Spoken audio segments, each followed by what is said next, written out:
I'm your host, Leka Devatha. A little bit about Rachel. At the age of 27, she quit her job and retired. She is now living off of $20,000 a month of passive income and is also the best-selling author of two amazing books, Money Honey and Passive Income Aggressive Retirement. She built a real estate portfolio of 38 rentals, all by the age of 26. Pretty darn amazing. Welcome to the show. Thank you. So Um, excited. so first of all, I saw on your Instagram last week, I want to say that your divorce got finalized. Yes. Yes, just finalized. And Yeah. this is the first live presentation I am doing since. So, wow. Oh my gosh. Well, thank you so much. I cannot imagine that that was easy. But kudos to you for never skipping a beat. And, um, none of us would have guessed that you were going through something so deep for the last year, just the way you carry yourself off on social media and like how positive you are and how you continue to work through all of this, right? Because some of us can just go into a shell and be like, oh my gosh, like this is the worst thing that can happen to me. And I don't even want to be out in public or work or take any action. But you were the opposite. You literally were amazing. You put yourself out there, you worked on yourself, you look gorgeous. Thank you. And she's single. I had to throw that out there. But so I'm very impressed with you. Thank you. Thank you. Yeah, it's definitely been the hardest year that I've ever had, but starting to feel better. And I just started sharing more on social media, but I've learned so much this year, so much about what I wish I had known about finances before getting married.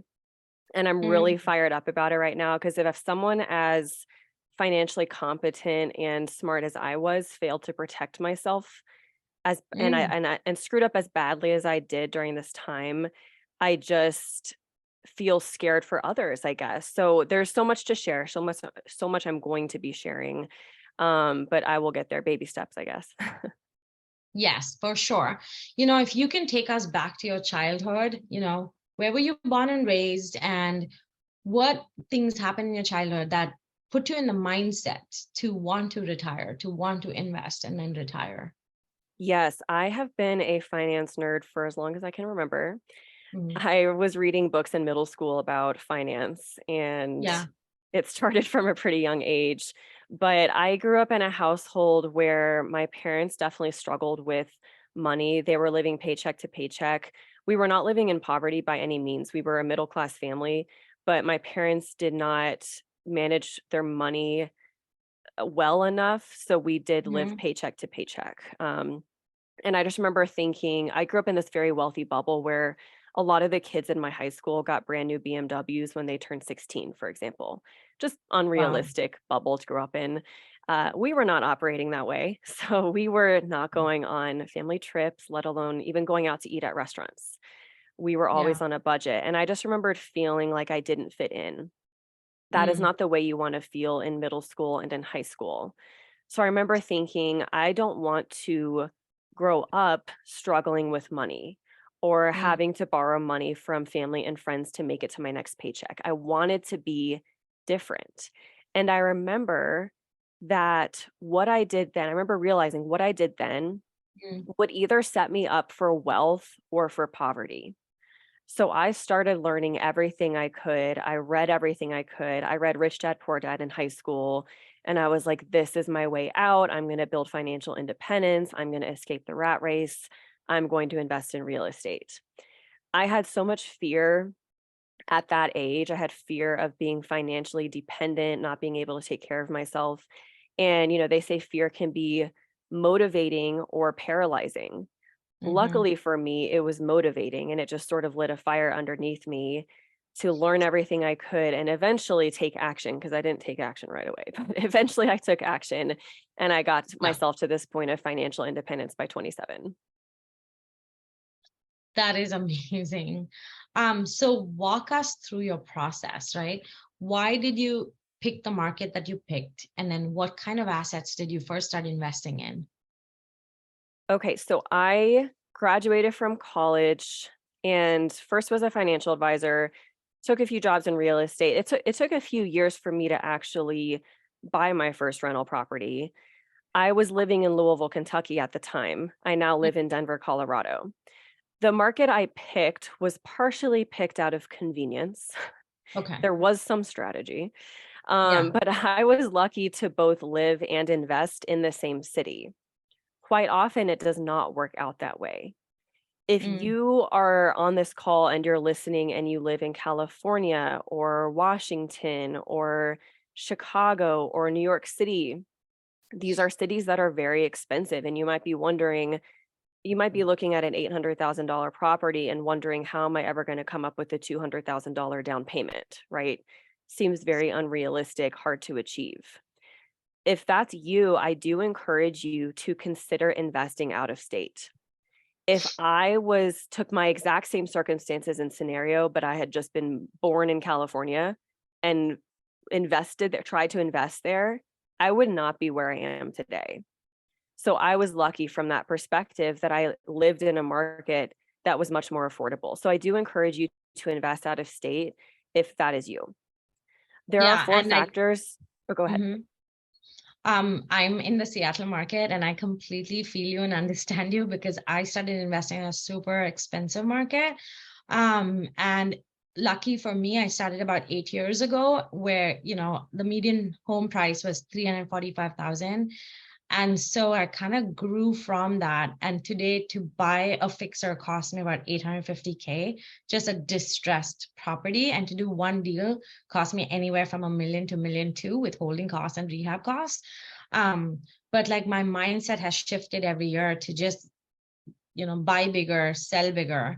But if you're just starting out, those are daunting numbers. So absolutely consider going out of state.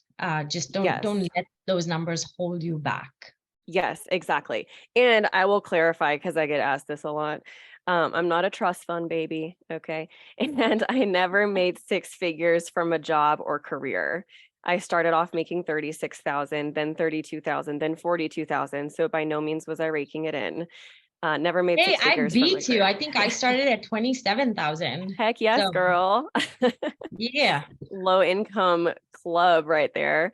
Um, yeah, so I didn't have any kind of those income advantages. Obviously, I was investing with my ex-husband and we pooled our money together to build this portfolio together. And if I didn't have that, I would have house hacked, I would have found a silent partner, I would have found seller financing. Money is never an excuse, in my opinion. But back to location. So there's four factors that I look at when determining location. Number one is affordability. There mm, is a big difference in buying an $800,000 house in Austin, Texas, and putting a 20% down payment there versus a $150,000 house in Cincinnati, Ohio. Huge difference. Okay, so affordability is huge. Again, don't be afraid to invest out of state. Number two is looking for a landlord friendly market. What do I mean by that? I mean average to low property taxes. I would consider that 1% or lower. And I mean that you as a landlord have rights over your property. You're able to evict your tenants, you have a say over what you can do without getting political, okay? Landlord friendly states tend to be the red states. Just put yeah. that out there, but so California is not a landlord friendly state. I wouldn't invest in California not just because it's really expensive, but because it's not landlord friendly. And then Mm, number three is the market sound. Is the population growing? Is there low unemployment? These are all things you can easily Google. Number four, if you need to narrow it down further, are you familiar with the market in some way? So even if you don't live there, maybe you used to live there. Maybe your family used to go on vacations there. Maybe you went to college there. Maybe you have friends who live there. If you're familiar with it or you have family and friends who live there, it will be a lot easier to invest there. And again, I got lucky and Louisville, Kentucky happened to check all four boxes for me. But if the mm. city you live in gets ruled out by one of those factors, like it's too expensive or there's rent control, then I really encourage you to look elsewhere. And last thing on this, I will give you the easy answer if you're looking for it. Which markets are the best? I think these four states are great to invest in: Tennessee, Kentucky, Indiana, and Ohio. So that is what I would say about markets and location. I love that. I think, go out there and start finding your boots on the ground. She literally dropped 4 amazing states that you can go cash flow in. Take action today. Take action. That's what it's all about.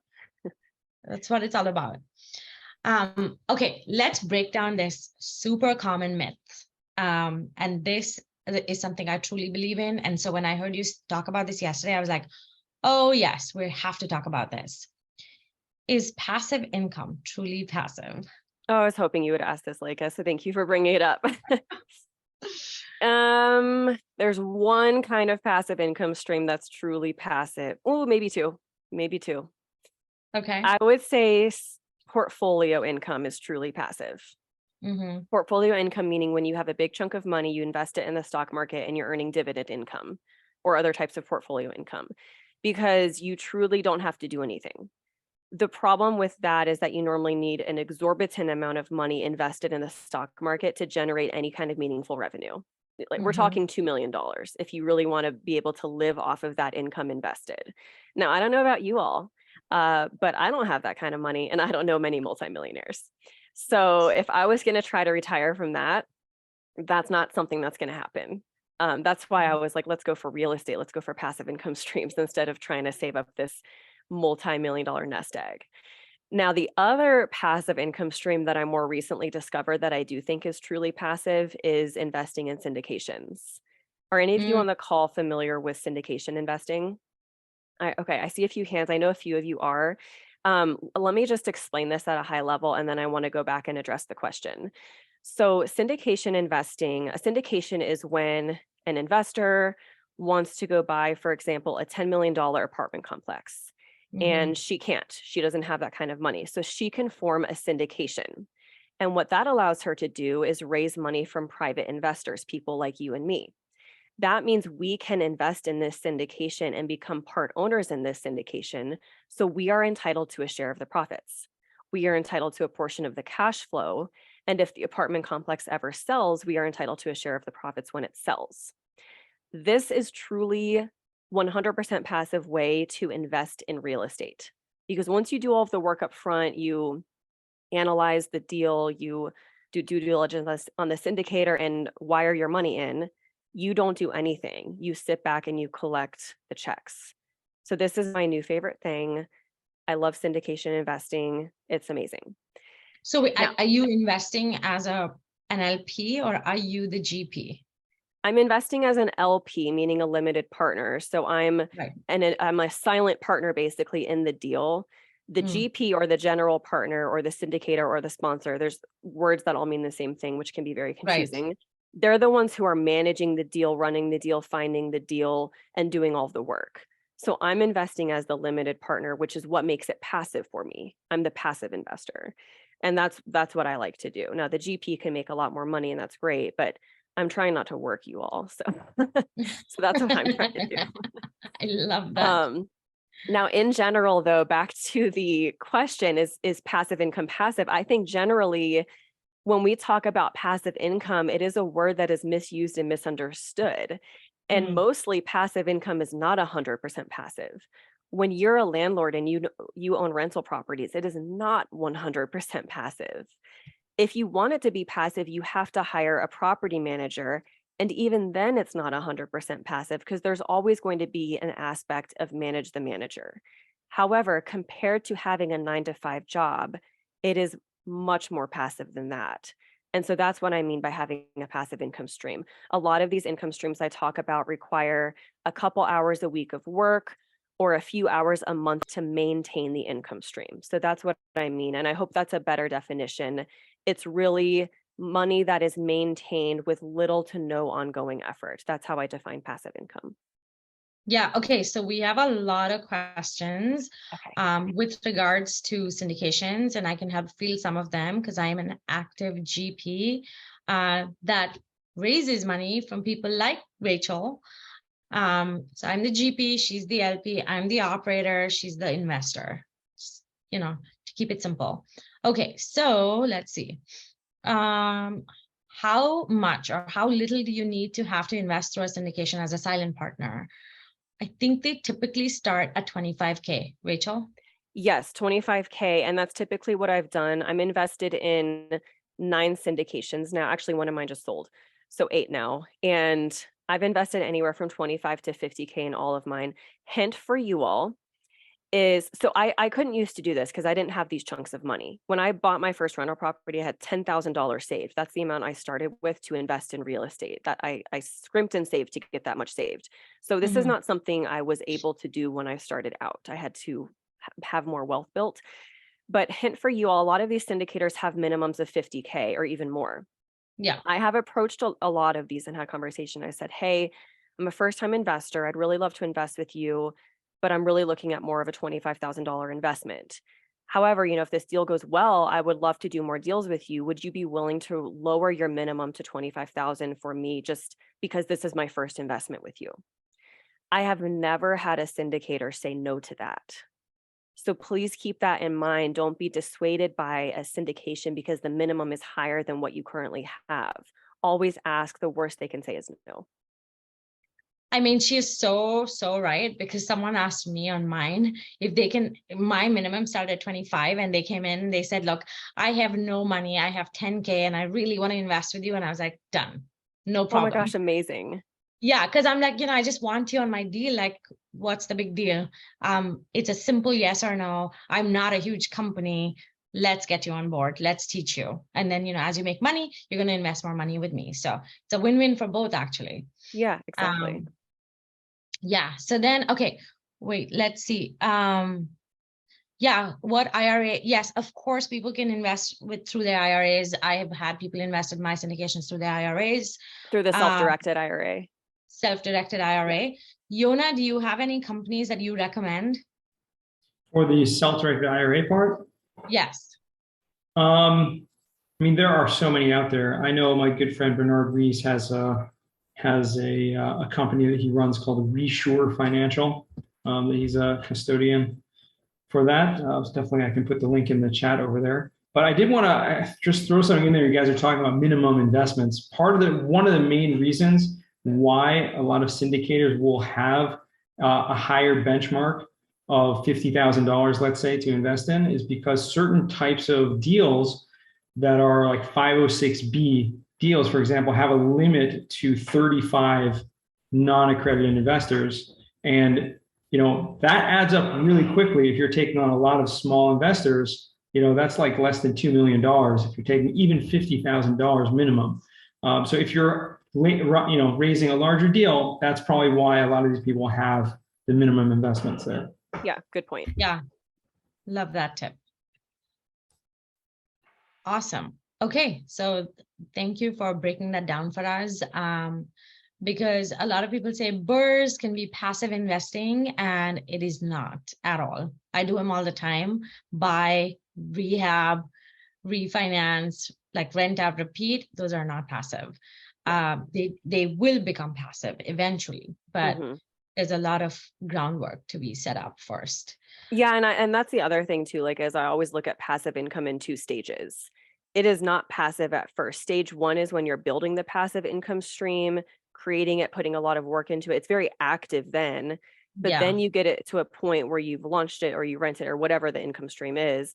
That's when it turns passive and becomes a lot more hands off. So when we talk about passive income streams, we're talking about the stage 2 part of it.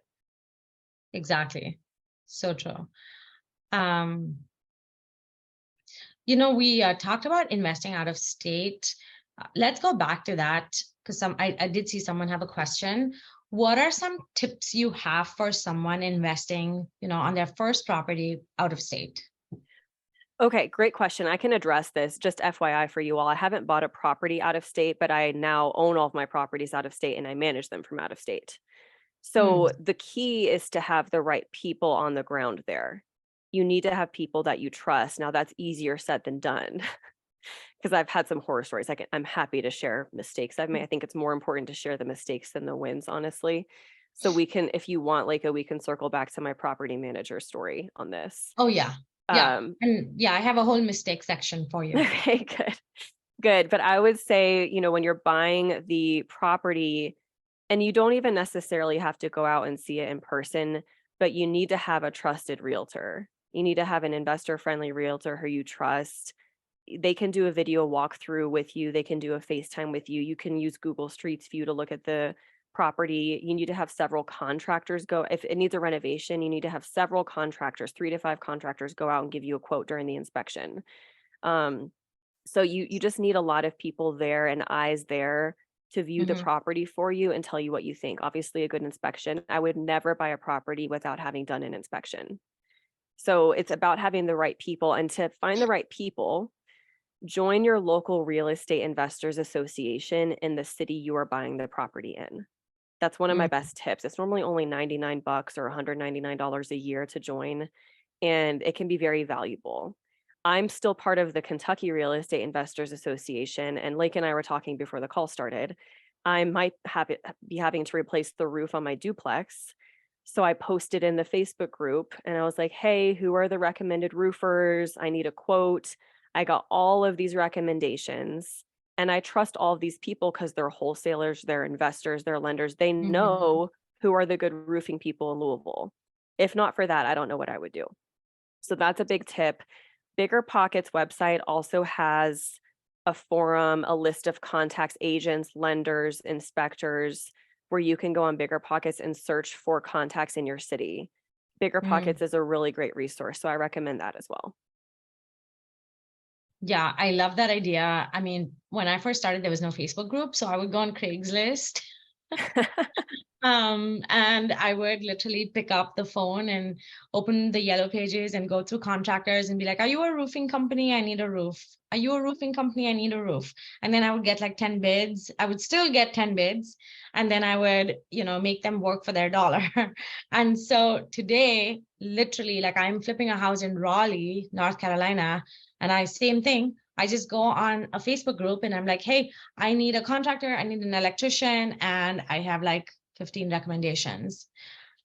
So great tip. Yeah. And on that note, make sure you're asking for all the licenses and certifications and whatever else that person would be required to have. Make sure they're doing all the correct permits. So you need to research and be somewhat informed on how to vet this person and make sure they are qualified and reputable in that city and in that state. So good. Okay, any other questions on investing out of state? How's everyone doing? Is this helpful? Good. So glad. Rachel, you said you started with 10K. How did you scale that? And how did you start raising capital? Okay. This is a great question. Yes, I started with 10K, and this took a while to even save. So I luckily was able to graduate without debt. My parents were not in a position to help me pay for college, but I sold Cutco. Does anyone know Cutco cutlery? Cutco knife? Okay. All right. Yes. I sold Cutco knives, paid my way through school, graduated without debt. My ex-husband also graduated without debt. He used his military benefits to pay for school. So we were both in a fortunate position where we didn't have student loan payments. And although I was only making 36 grand, I saved half of my income. I saved 50% of my income. I was living so frugally on a $1,500 a month budget. I bring it up because I know that it sounds like a very basic tip for all of us more experienced real estate investors, but I bring it up because it's so important to still keep in mind. And if it weren't for frugality, I would not have achieved financial independence. And I'm still frugal right now. Like I put out a post, or I'm putting out a post, I forget, but I made over 30 grand last month, but my housing expenses, what I'm paying in rent right now, is $1,000 a month. So it's just something that I maintain with me and that will propel me to build more wealth. So it's a mindset I think is really important. Too much frugality is not good, but being frugal in certain things is good. So be frugal, save money. It's very important. I did that for several years, and that allowed me to save up $10,000 after a few years, even on that low income. The second thing is I lived in an affordable city. So it's not like I had these huge housing expenses. And after a few years, my ex-husband and I found this duplex in Louisville, Kentucky. It was $100 grand. I know you all from California are thinking, I can't even buy a parking spot for $100,000, Rachel. So thanks for that. Again, I encourage you to invest out of state. And I promise you, there are still deals to be found in 2022 and 2023 where you can still find duplexes for $100,000. You have to look off market. But by 2017, my ex and I had saved $10,000 each. So we pooled that together to get to the $20,000 down payment. That's how we got our first property. Now, how did we scale so quickly? How did we get to 38 doors in 3 years? We did a few things. First of all, we stayed disciplined. So even as we made more earned promotions and made cash flow from our rentals, we still saved 50% of our income. Also, this was really the key. I had my real estate license. How many of you all have your real estate license? I'm sure some of us on the call. Okay. Actually, my friend Dane Utigard is here, and he's like one of the top real estate brokers in our market. Nice. Okay, cool. I see a couple people have theirs.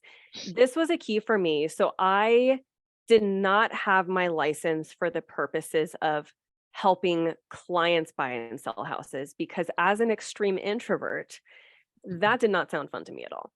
I had it for my own purposes as an investor. So just to buy my own houses as an investor. So what that means is that I would represent myself as the buyer's agent on every deal. And then I would get paid a commission as one of the realtors on the transaction at the closing table. So sometimes this would be a couple $1,000s. Sometimes this would be 10 or 12 grand. This was a huge deal for us because we would completely deplete our savings every time we bought a property. But then I would immediately get a commission check back, this huge chunk of money. And this was crucial. This was a key strategy for us. And it helped us put that chunk of money towards the next down payment and really helped us scale quickly. So I would say if you're thinking about getting a real estate license and you're going to buy in the same market over and over again, and you're going to buy at least one property per year, I think it's worth it from a financial perspective. That is such a hot tip, because I did the same thing. I got my real estate broker's license, to represent myself on deals, but also to walk in and out of properties without having to ask my friends like Dane to walk me through a house. I could just use my own key card, walk through the Supra key box, and then go check out any home I wanted. And then this is another true story, is that the day I got my broker's license, a friend of mine called me. She's like, hey, I really want to buy my first investment property. Will you represent me as a broker? Literally 3 hours after I got my broker's license. And I ended up, selling about $6 million of real estate in my first year, just because I went and got my broker's license. And also $6 million in Seattle it's not crazy, because it's like four or five properties. Like, that sounds like a big number to me, but I see what you mean. But still, that's a good job. So yeah, it's perfect. So cool. Okay, so I see a lot of questions, but we'll come back to those because I don't want to lose the flow of these. But this is what everybody's been waiting for. Tell us about a couple mistakes you've made in your career that if you went back, you would never do that again. Oh gosh, there's too many to count. Okay. We all do. We all have them. This one's fun. This is the biggest horror story I have. It's when I hired my property managers. Okay. So the mistake I made was being too cheap. And it's a mistake I still struggle with. So there's a difference between being frugal and being cheap, right? So what my ex-husband and I did is we were focused on trying to save a lot of money. And so when we went to hire property managers, there was this husband and wife couple that had been working for us. They did things like maintenance, cleaning, yard work, and they were the hardest working, most reliable people I had literally ever met. When it came time to hire property managers, we thought to ourselves, why not make them employees of our company? And then we can make them the property managers and save some money, right? Sounded like a win-win. It was a win-lose. They won and we lost. So one day when my ex went to collect the rent from the on-site lockbox, he noticed there was a lot of rent money missing. And it was not just a tenant or two paying late. It was a significant amount. Come to find out, this husband and wife couple had stolen $6,000 in rent income from us that weekend. And we found out that they had been squatting in the vacant rooms and units on our properties for a year. That Wow. was awesome. Cool, cool, cool. Love that for us. It was definitely horrifying, such a violation of trust. It was one of the only moments that I actually considered quitting all of this and just didn't even want to be a real estate investor or landlord anymore. But of course, here I am instead. The moral of the story, though, is that this is not the place to be cheap. If we had hired a reputable, licensed, insured property management company and one of their employees had done that to us, they would have been liable for the damages, not us. You don't want to cut corners here. And this goes for all of the professionals you hire as Mm. you scale your real estate portfolio, your contractors, your CPAs, your attorneys. The cheapest option is rarely the best option. So I share that. I used to be so embarrassed by that, by the way. But I share that in the hopes that someone else will learn from my mistakes. So don't do what I did, please. And sometimes it is so well presented that it's hard to see that it's a scam. Yeah, You they were know, professional, like definitely con men, yeah, professionals. Yeah. yeah, exactly. So don't beat yourself up if you do encounter a situation like this. Best thing to do is learn from it and then also educate other people about it, like Rachel's doing, and then just move forward. Yes. Yes. Yeah, there's no point dwelling. Okay, another horror story. Okay, I got another one. This one's pretty fun. I mean, I can laugh about them now. At the time, there was a lot of crying. So, Right. but what happened is I had closed on a property that needed a big renovation. So, just closed on this property. And then a few days later, I got a call from my contractor, and it's a call that you never want to get.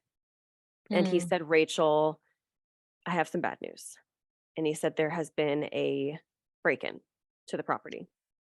Now, just for some context, just the day before, we had $15,000 worth of brand new appliances delivered to this property. So I asked Ben, my contractor, the important question, and I said, are the appliances still there?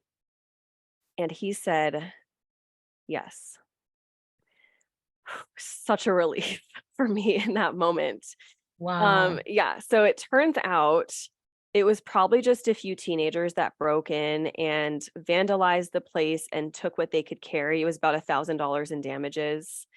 But I was scrambling for the rest of the day to secure this property because they had now seen what was there and they might come back the next night a little more prepared.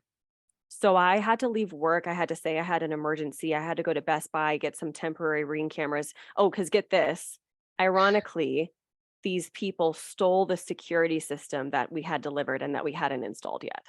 So iconic, mad respect. So I had to go Wow. to Best Buy and get some temporary Ring cameras. I had to go set up the Wi-Fi and the utilities so that I could install the Ring cameras.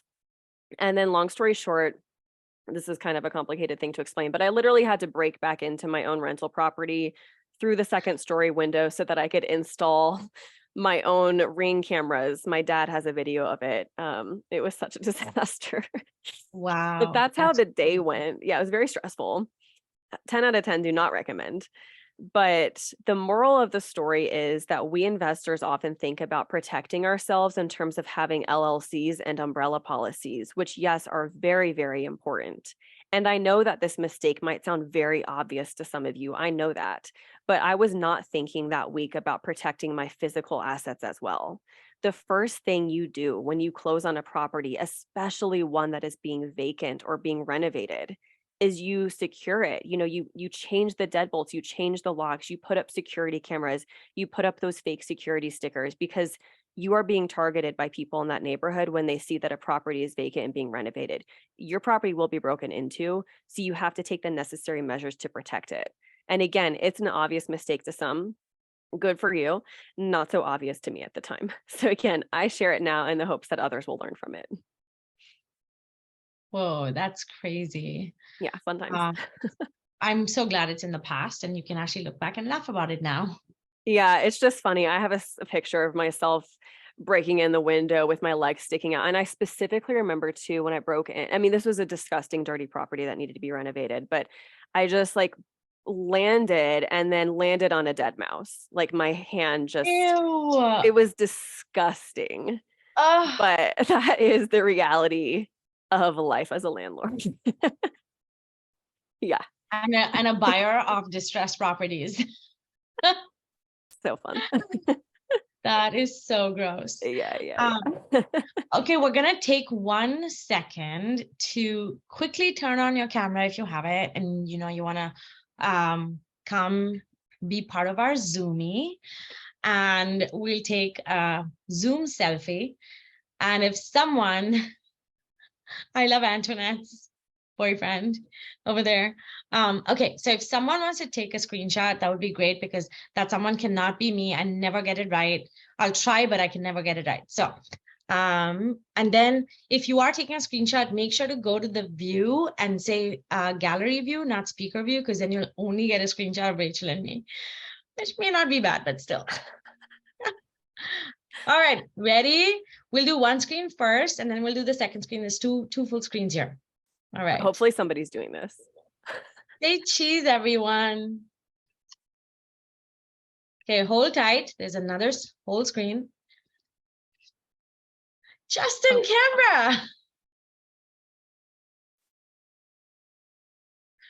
Awesome. Got it? Did a couple of people get it?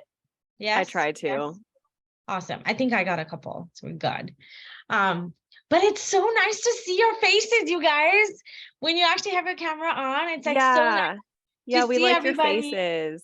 I know. So beautiful to see this amazing community. Awesome. Okay. Do you guys like the mistakes? Yeah, let's talk about that. Like, what are your thoughts on the mistakes? Good, worse, bad. Have you done worse?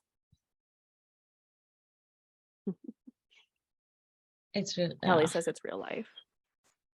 Part of the process. Yeah, we've all been there. So we have all been there. Okay, I want to talk about the books.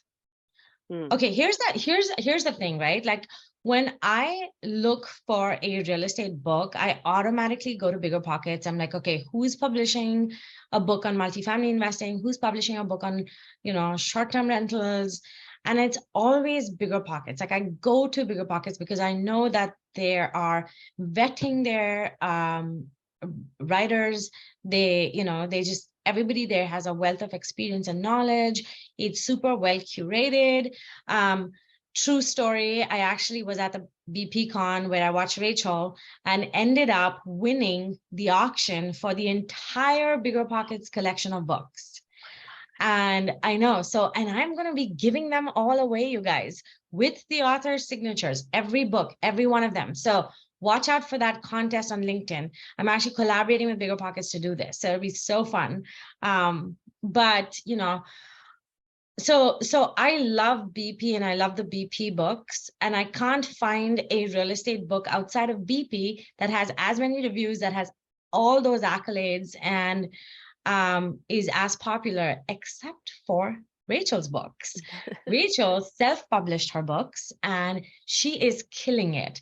They are some of the top books in the industry. How did you do that? And why did you pick your own publishing rather than going with someone like Bigger Pockets? Thank you for asking. Yeah, self-publishing is a fun topic. And Leka and I wanted to talk about it because there's this statistic, like 83% of Americans want to write a book. So I'm curious if you all have ever thought about this. Let me know in the chat if you've ever thought about writing a book or if you have a secret dream of writing a book, because more people than not apparently want to write a book. So, okay. So I do want to write a book. I'm just like so nervous about writing a book. Yeah. Okay.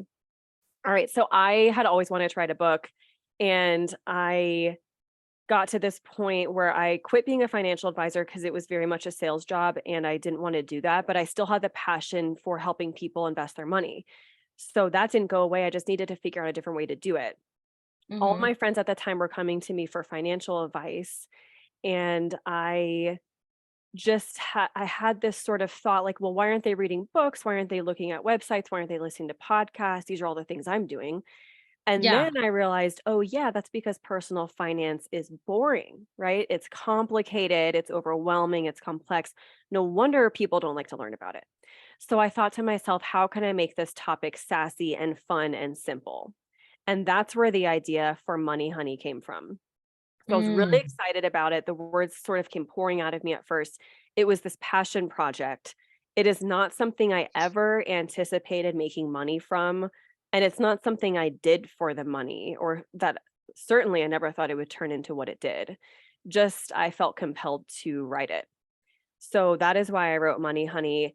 I self-published because I really didn't even think much about traditional publishing at the time, but I did read this book that I'll recommend to you all. It's called Published by Chandler Bolt. Okay, Mm. Published by Chandler Bolt. Once I read that book, it was all about self-publishing, how to write a book, how to market a book, how to launch a book.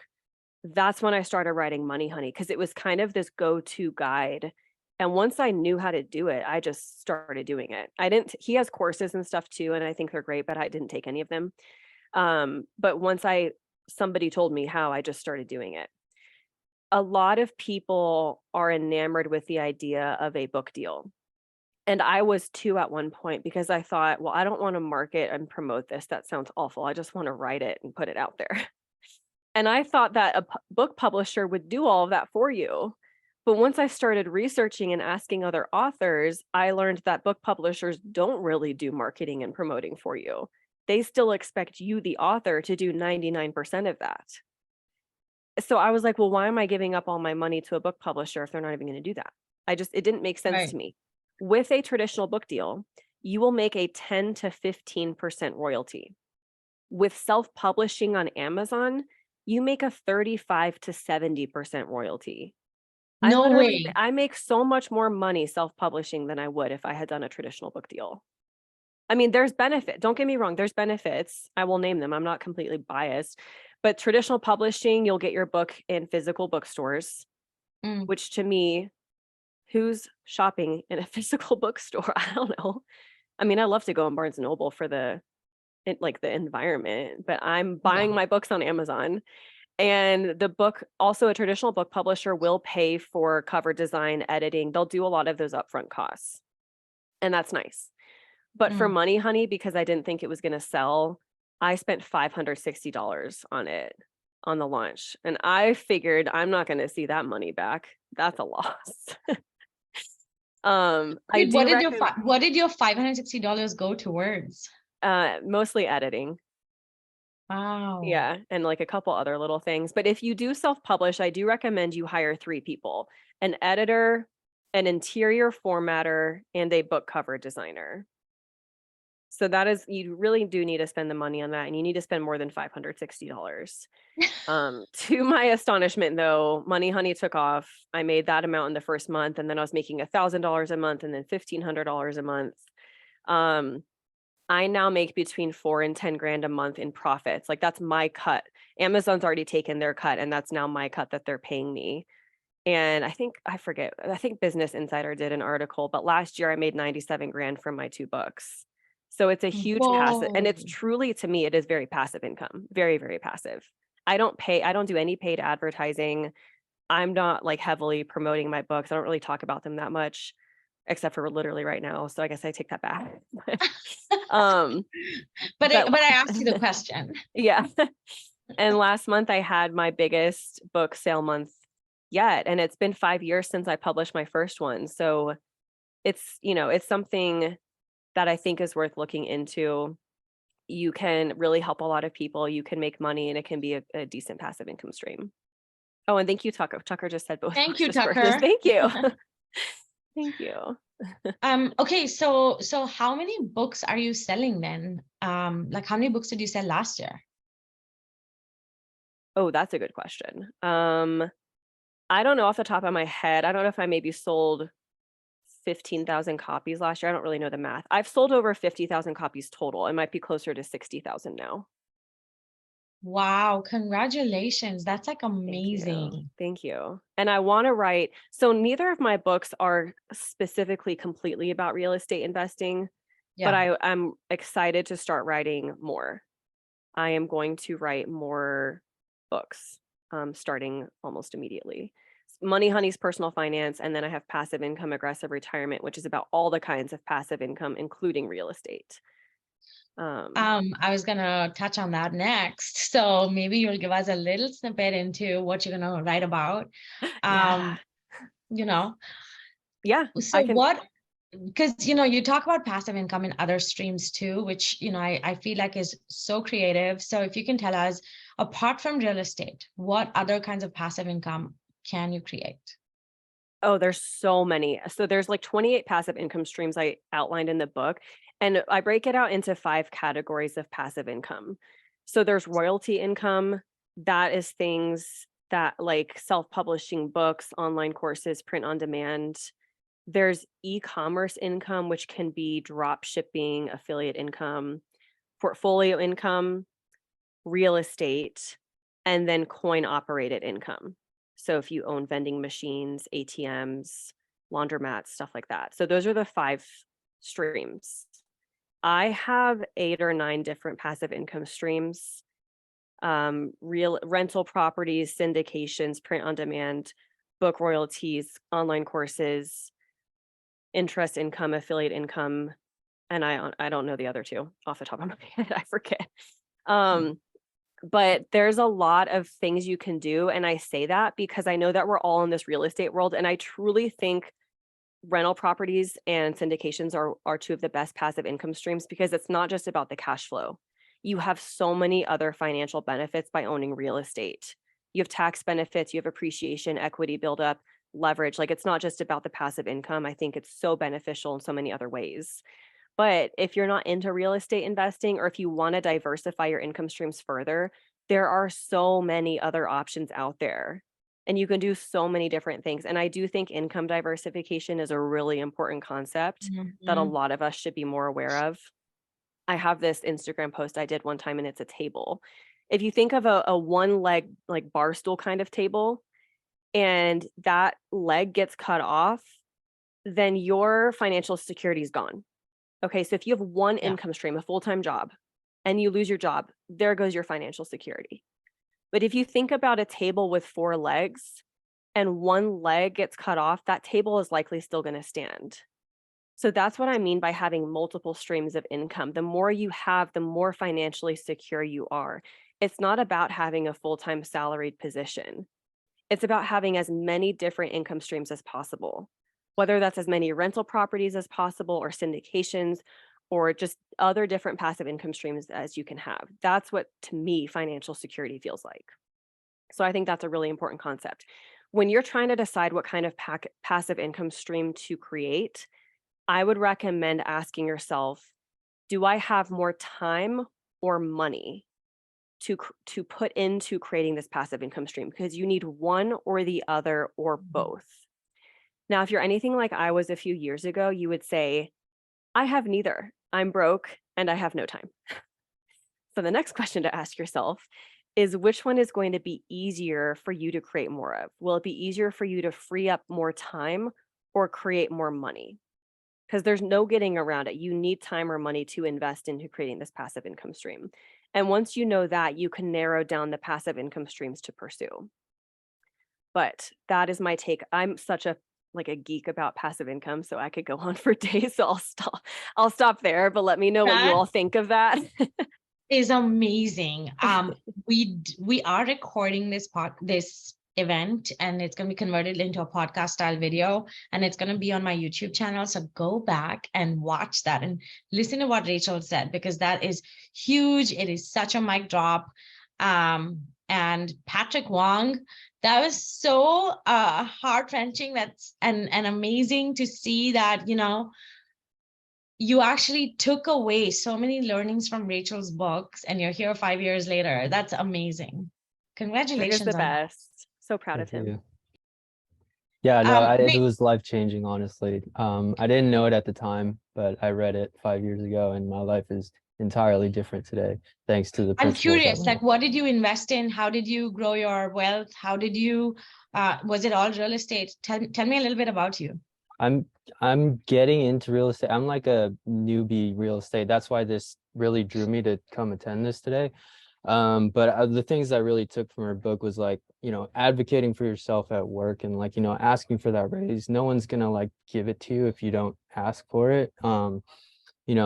Being smart with your extra funds, and I've been like, she put 50% of her income. I've been like 25 to 30% of my income is all going into investments, Roth IRA, and yeah, stock market, a lot of different places. But yeah, just being smart with the money that you are accumulating and diversifying your investments and stuff. Yeah. Well, thank you Love for that. joining us and sharing your story. So Thank fun. you so much. Yeah, no, this has been awesome. Thanks for having all this. Absolutely. So can we talk about your social media? You just Yeah. hit 100,000 followers on Instagram. That is amazing, mind-blowing, and so well-deserved. How did you do it? How did you get there? Thanks. It Where makes were me you? Hold on. Where were you 1 year ago? Oh, probably like 20 or 30K. Wow, Yeah. that's amazing. Okay, so how did you do that? That's a good question. I think it comes down to a few things. And I started my business really to be an author. The book came before everything else. I wanted to write books. I didn't even have a website until a year after the fact. So speaking of mistakes, I did not do anything right. I was not a good business owner or operator. I didn't do anything in the right order. I started the Instagram afterwards just because I figured there should be a place where readers might want to find me if they wanted to look me up. So that's why I started the Instagram. I think it just turns out that I am good at creating content, I suppose, and I never intended on becoming the dreaded word of influencer. Here we are. That's why I do want to get back to writing books, but it's something Zasha says me neither, and at Yeah. Invest with Zasha for those listening. It's something that I think I'm good at, and people like the way that I deliver finance and real estate content because I just try to make it lighthearted and fun and funny and simple to understand. And that's always been what I call my superpower, whether it's in my books or in my emails or on my social media. I think the tricks with it, especially with a post or a video, is you're thinking about seeing something on a small square post or in a 60-second video, and you have to get across a complex topic in a very concise message, whether it's somebody glancing at a screen or listening to a few seconds of a video. It's really a hard thing to do. So you have to be concise, you have to get to the point, you have to draw people's attention quickly. That's really what it's all about. The other thing I would say about social media, and actually this is just a marketing lesson in general, you really need to add value before asking for anything in return. So Yeah. I'm never gatekeeping. I'm never holding back information. I just try to tell everything that I know and add value because I want to build a relationship. I want to gain trust. I'm free with my knowledge. And I know that if I do that, it will come back to me. People will want to buy my books. They'll want to sign up for my courses or my coaching or whatever I'm offering. So I just try to put out everything I know and be as helpful and as valuable to my followers as I possibly can. And I have to tell you, like, some of your posts, I'm just like reading it and rereading it because it's like so simple, yet so effective. And then I also see that your posts get shared so much amongst the real estate community because everybody wants to talk like you. It's hard for someone to create content. It's hard for someone to create meaningful videos. I know this because my content creator is here and he's always like, let's come up with new ideas, let's go shoot, right? But it's like so exhausting, to really like, you have so much to say, but to say it in like 60 seconds or make it meaningful to someone, that's really hard to do. And you do such a good job. I'm not surprised at all. Invest with Zasha is another one. She was on the show last month, I want to say, but she's another one that really, truly gave it her all, has over 100,000 followers now. Just kudos to your success, both of you.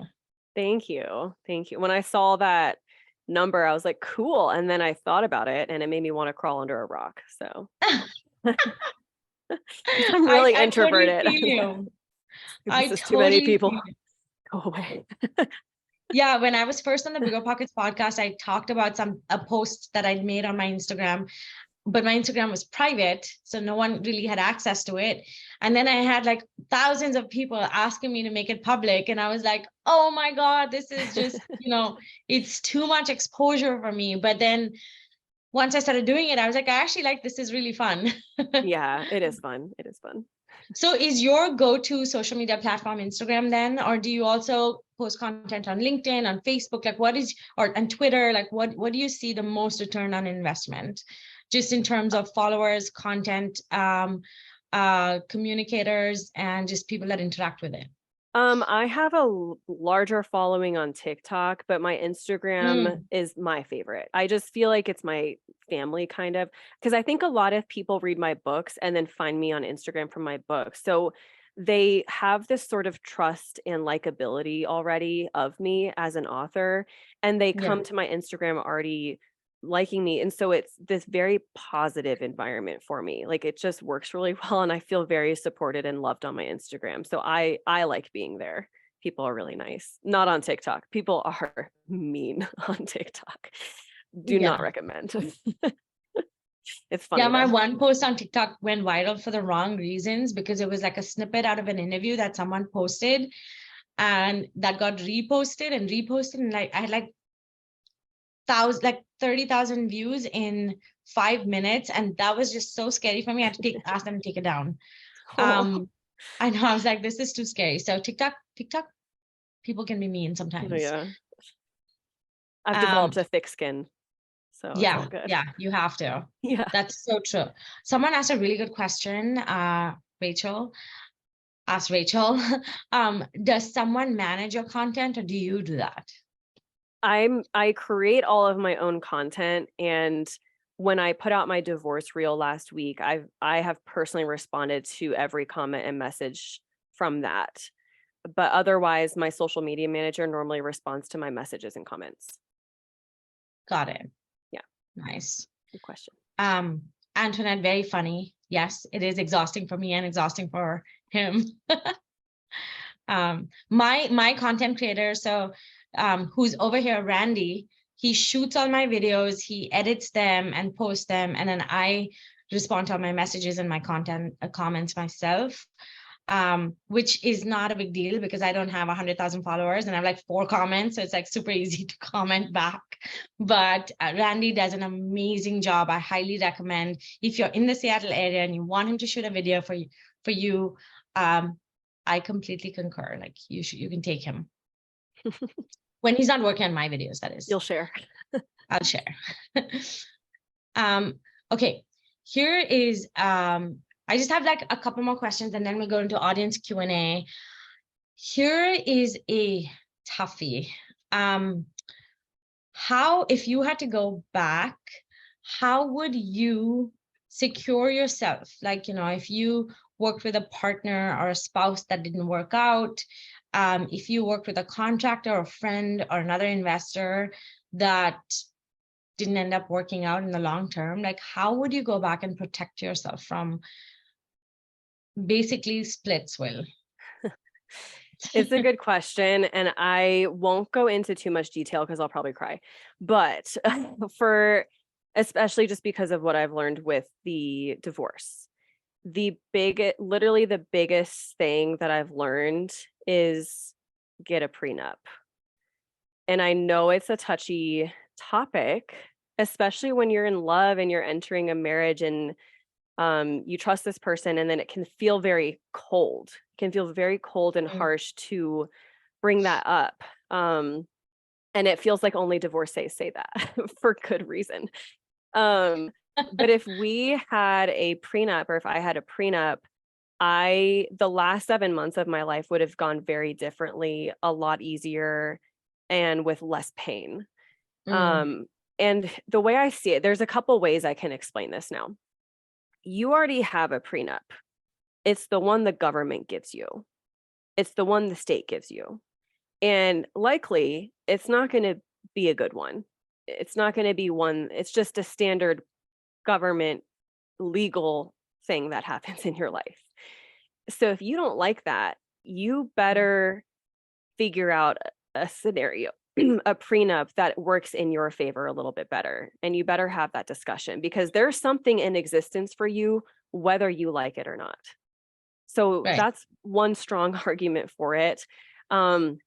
Another one is you have car insurance, right? Everyone has car insurance. It's not because you think you're going to screw up. It's because you can't control the actions of other people. And if something goes wrong that you can't foresee, the car Yeah. insurance protects you. So it's the same argument, in my opinion. And then third, it is so much better to create this agreement when you are in a loving place with your partner, rather than in a horrible emotional place when you're asking for a divorce. Because one of my friend's parents told me, I was like, I can relate to my friend's parents right now more than my friends, so that's cool. But he was like, you know, they say that you don't know someone until you marry them. The truth is that you don't know someone until you divorce them. And that is very true. So it is really a lot better to figure out those legal arrangements in the beginning rather than in the possible end. And you obviously do it hoping that the prenup will never matter. And it should Yeah. never matter. But in the small chance that it does, you will be so thankful that you did.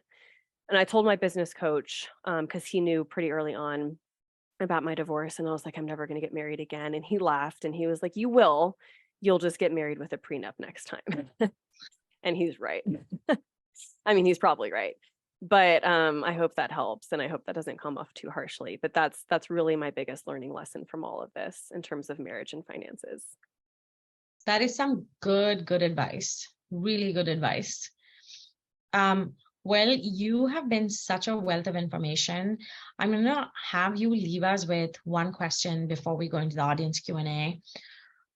What has been your biggest takeaway through your journey that you could share with us that could be someone else's takeaway? My biggest takeaway is that you need two things to be successful with real estate investing and really in life. You need knowledge and you need action. And a lot of people consume a lot of knowledge and they don't do anything with it. There's that quote, knowledge is power. And that's great.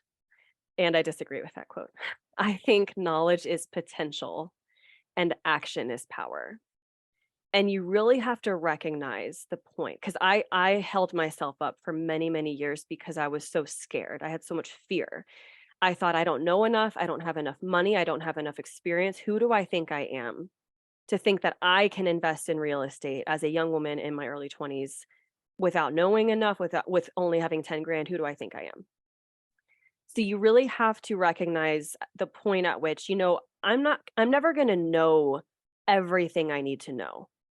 But at some point, I have to move from consumption to implementation, or I will never achieve the things that I want to achieve in this life.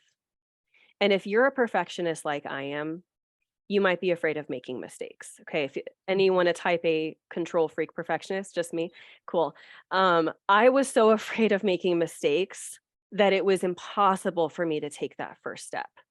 But once I accepted the fact that I was going to make mistakes no matter how prepared I was able to finally take those first steps.